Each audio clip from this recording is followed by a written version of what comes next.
Zum Glück ist Freitag. Mit dem Fabian Unterreger. Die Schweiz hat es geschafft. Am Mittwoch ist der neue Gotthard-Basistunnel eröffnet worden vom Bundespräsident Johann Schneider-Ammann persönlich. Was, Herr Ammann, ändert sich denn jetzt für die Schweiz als Alpentransitland? Der Bundesrat freut sich. Ein Tunnel ist eine Brücke.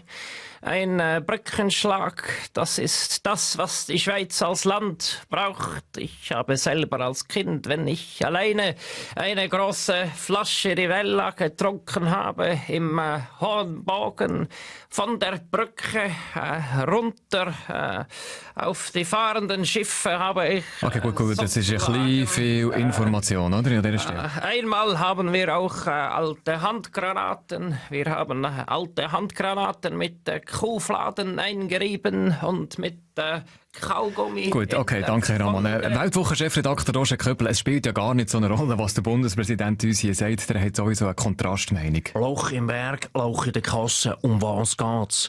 Die Weltwoche hat recherchiert, dass allein der Unterhalt von allen Geranientöpfen entlang von der 57 Kilometer langen Strecke der Bund rund geschlagene 200 Millionen Franken jährlich kostet. Und weil der Gotthard ein Heimat vom bedrohten Alpensalamander ist, dürfen wir erst Zweiland wieder aufs WC gehen. Die inkontinente Interessengruppe Wassermarsch hat darum den Bund bereits auf 120 Millionen Schadenersatz wegen Diskriminierung verklagt und dürfte Recht bekommen. So viel ist schon mal durchgesickert. Ja, gut, okay.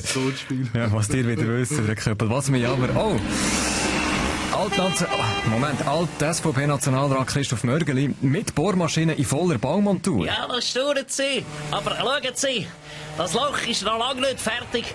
Die Schweiz muss doch einen Fluchtweg haben wegen dem Krieg. Wenn der Krieg gegen die EU losgeht, darum bohre ich weiter. Bis Ruhn habe ich im Tunnelabschnitt das Bild von Christoph Blocher aufgehängt, damit, wenn man dort beide Finger in seine Nasenlöcher reinsteckt, dann geht dort ein Türchen auf, wo man durch einen Geheimgang kann 30 Kilometer lang direkt ins Studio vom Propagandasender SRF mit einer Porta Herliberg für ein 9 halt im Restaurant Chez Sylvia, verstehen Sie? Kann man machen, klar. Vielleicht noch schnell zu den Abstimmungen vom kommenden Wochenende, dass wir noch ein bisschen vorausschauen. Brisantes Thema, wo man sogar bis ins Ausland beobachtet, ist ja das bedingungslose Grundeinkommen. 2'500 Stutz für jeden und jede, sogar für euch, Roger Federer. Ja klar, wie gesagt, eine gute Idee, oder? Meine 2'500 Franken, das sind knapp alle Steuern, die ich in der Schweiz zahle, oder?